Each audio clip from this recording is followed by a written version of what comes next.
बहुत आनंद आएगा। और ये सब पार्टी वार्टी वाला कोई कालम नहीं। आज की रात जितनी देर बैठो, हाँ ये सब सपा बसपा लोजपा भाजपा तृणमूल कांग्रेस झामुमो अमुमो तेदेपा पेदेपा ही हूँ, ये सब टेंशन छोड़ के, हाँ कई है बसपा नो तपा कम तपा ज्यादा तपा, ये सब छोड़ करके कवि सम्मेलन को हमें सुनना है तो निश्चित रूप से आनंद आएगा, क्योंकि ये हमारे परमात्मा की धरती है। और यहाँ पर अगर आनंद नहीं आएगा तो फिर संसार में हम कोई ऐसी जगह ढूंढ भी नहीं पाएंगे जहां आनंद की प्राप्ति हो, क्योंकि यहाँ लोग आनंद के लिए ही आते हैं।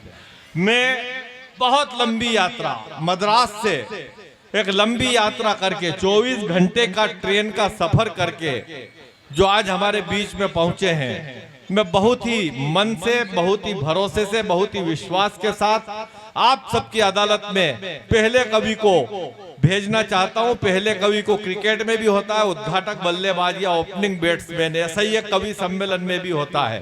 कवि सम्मेलन को जमाने के लिए, कवि सम्मेलन की नींव को मजबूत करने के लिए, ताकि फिर उस मजबूत नींव के ऊपर ये बाकी के सरस्वती पुत्र, ये बाकी के कविता के कारीगर जिस मंदिर का निर्माण करे वो मंदिर टिका रहे बरसों तक, सदियों तक। ये कवि सम्मेलन आपको याद रहे कई दिनों तक। ऐसी नींव को मजबूती देने वाले कवि का नाम है मनोज मद्रासी। जोरदार तालियां बजा करके स्वागत करें मनोज। आप सभी को प्रणाम करता हूं। इतने अच्छे आयोजन के लिए समिति को बधाई देता हूं। सम्माननीय मनोज कुमार गोयल जी, मफतलाल अग्रवाल जी, मनोज कुमार जी, बिहारी सिंह जी, अशोक नागर जी, कमलेश दवे जी, यहाँ पर सभी जी है। मैं अकेला स्टार प्लस हूँ। सामने छोटे छोटे बच्चे बैठे हैं। मफतलाल जी कह रहे थे बच्चों को पीछे बिठाओ क्या, मैंने कहा बच्चों को सामने बैठे दो, बच्चे बड़े बुद्धिमान होते हैं। मैं आपको सिद्ध करके बताता हूँ बच्चे कितने बुद्धिमान होते हैं। कोरोना के बाद जब पहली बार स्कूलें खुली तो एक मास्टर जी क्लास में गए, जो पुराने मास्टर थे उनका देहांत हो गया, तो नए मास्टर आए थे। नए मास्टर ने बच्चों से पूछा, बोले बेटा इस क्लास में जो कोई बेवकूफ है वो खड़े हो जाए। तो एक लड़का खड़े हुआ, बोले अच्छा। बोले बेटा तू बेवकूफ है? बोले नहीं गुरुजी, आप अकेले खड़े थे, मुझे अच्छा नहीं लग रहा था। हंसी को ढूंढे, बड़ी संख्या में माताएं सामने बैठी हैं। हंसने में थोड़ा समय लगता है, तब जाके किसी ने 4 पंक्तियां लिखी है कि गंभीरता के साथ बहुत जी न पाओगे, बढ़ जाएंगी ये उम्र गर मुस्कुराओगे, माचिस तुम्हारे हाथ में है, अब तुम ही तय करो दिए जलाओगे या घर जलाओगे।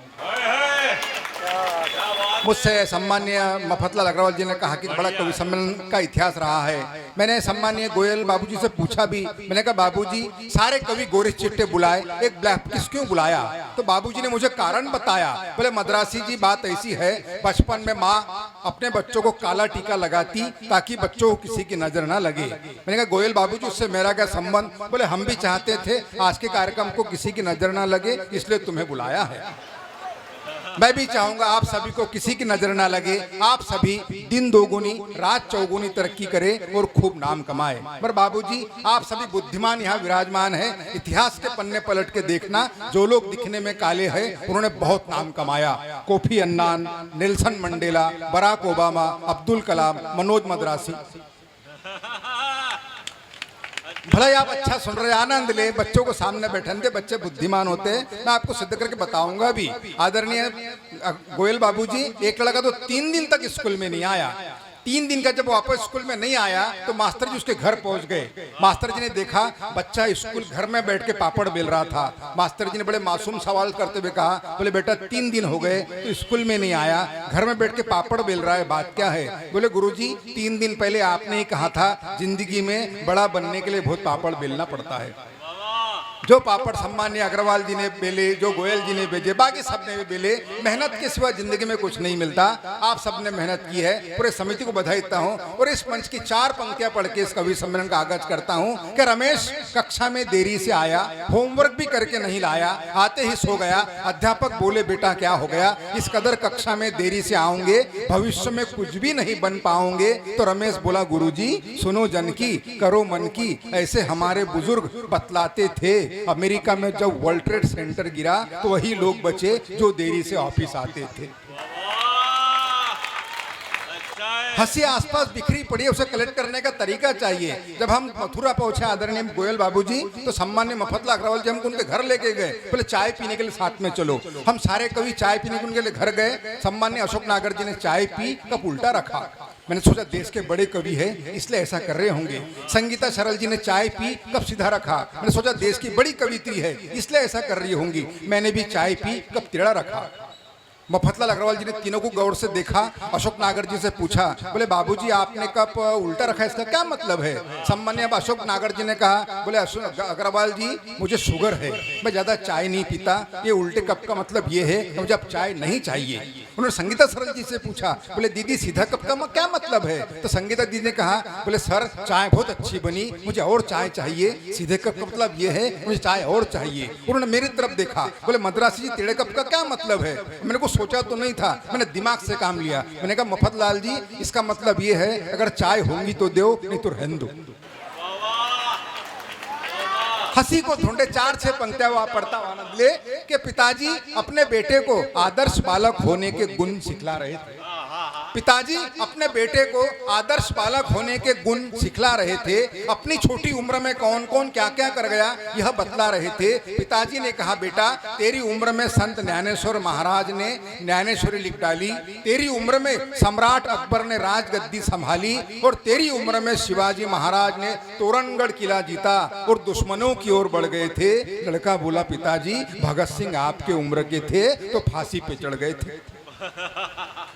विसंगतियों से हम हास्य ढूंढते हैं। दिन भर की थकान आपके चेहरे पे, धीरे धीरे हंसने का प्रयास करना। 4 पंक्तियां पढ़ता हूँ आनंद ले कि यूं ही घूम रहा था अकेले में नासिक के कुंभ मेले में। एक साधु बाबा मेरे पास आए, मुझसे बोले, मद्रासी तू उदास उदास है, मुझे है पता, कोई समस्या हो तो बता। मैंने कहा, बाबा ऐसा कोई उपाय बताइए जिससे पति पत्नी में ना झगड़ा हो ना टंटा। बाबा बोले, बेटा यह सब मालूम होता तो मैं साधु क्यों बनता? यह सब मालूम होता तो मैं साधु क्यों बनता? कभी मैंने देखा गुस्से में तमतमाए एक नागा बाबा नजर आए। मैं नागा बाबा के पास गया, उनके चरण छुए। मैंने कहा, बाबा आज आपसे पहली बार मिला, सचमुच मेरा भाग्य जाग गया। वो बोले, बेटा मैं कोई नागा बाबा नहीं हूँ, मैं तो नदी में नहाने के लिए उतरा था, कोई मेरे कपड़े लेके भाग गया।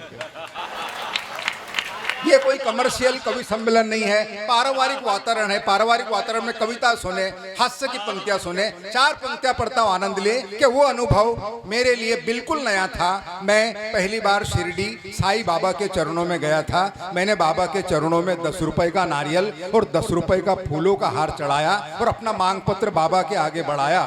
मैंने कहा, शिरडी के साईं बाबा मेरी लॉटरी लगा दो, मुझे अच्छी सी नौकरी पे लगा दो, मेरे लिए प्यारा सा बंगला बना दो और एक सुंदर सी लुगाई। तो बाबा के मूर्ति में से आवाज आई, बोले इतना ज्यादा मांगने वालों का मुझे बहुत गुस्सा आता है। मद्रासी तू 20 रुपए के रिचार्ज में पूरी कंपनी खरीदना चाहता है?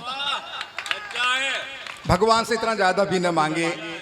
कहीं ना कहीं समिति की सोच अच्छी है, कवि सम्मेलन को रखा है। समिति चाहती तो राखी सावंत का शो भी कर सकती थी, मगर समिति ने कवि सम्मेलन को रखकर समाज के कलाई पर साहित्य की राखी बांधने का जो प्रयास किया है, उस प्रयास को हम सारे कवि प्रणाम करते हैं। जरूरी नहीं होता कि हर बात पे तालियां बजाए। बड़ी संख्या में माता बहनें बैठी है, छोटी छोटी बच्ची यहाँ बैठी है। किसी ने सम्मान्य अशोक नागर दादा बड़ी अच्छी पंक्तियां लिखी है कि मेरे हाथ की बाकी उंगलियां उस उंगली से जलती है, मेरे हाथ की बाकी उंगलियां उस उंगली से जलती है जिस उंगली को पकड़कर मेरी बेटी चलती है, जिस उंगली को पकड़कर मेरी बेटी चलती है।